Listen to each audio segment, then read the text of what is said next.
இப்போ மசாலா தூள்கள் சேர்க்கணும். மஞ்சள்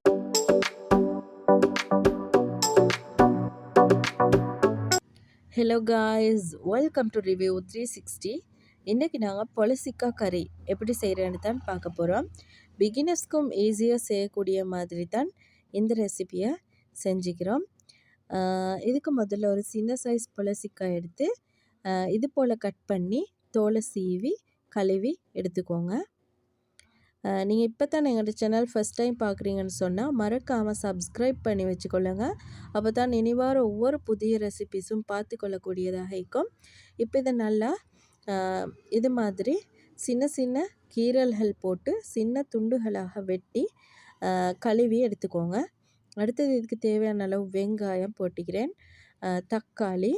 இப்போ மசாலா தூள்கள் சேர்க்கணும். மஞ்சத்தூள் சிறிதளவு, மிளகாய் தூள் வந்து ஒரு 3/4 கரண்டி, அடுத்தது கொஞ்சம் உளுவரிசி சேர்த்திக்கிறேன். அடுத்தது மல்லித்தூள் 2.5 கரண்டி சேர்த்திக்கிறேன். சீரகத்தூள், மிளகுத்தூள் சிறிதளவு. இப்போ இதுக்கு தேவையான அளவு உப்பு சேர்த்துக்கோங்க. அடுத்தது தாளிக்க போகிறேன். இதை கொஞ்சம் ஒரு தாச்சியில் ஆயில் ஊற்றி வெள்ளைப்பூடு, வெங்காயம், ஏலக்காய், கருவேப்பட்டை இதெல்லாம் சேர்த்து இதை தாளித்து இதோட சேர்த்தி கொள்ளணும். அடுத்தது இதுக்கு தேவையான அளவு கொரக்காய் சேர்த்திக்கிறேன்.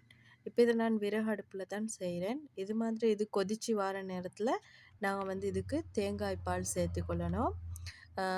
முதல்ல இதுக்கு வந்து 2ஆம் பால் சேர்த்திக்கிறேன். அடுத்தது 2ஆம் பால் நல்லா கொதித்த பிறகு முதல் பாலையும் சேர்த்து வைக்கிறேன். இது போல் தான் இந்த கறி வந்துச்சு. நீங்களும் மறக்காமல் இது மாதிரி ட்ரை பண்ணி பாருங்கள். இந்த வீடியோ பிடிச்சிருந்தா லைக் பண்ணி, ஷேர் பண்ணி, சப்ஸ்கிரைப் பண்ணிக்கொள்ளுங்க. அடுத்த வீடியோவில் சந்திப்போம்.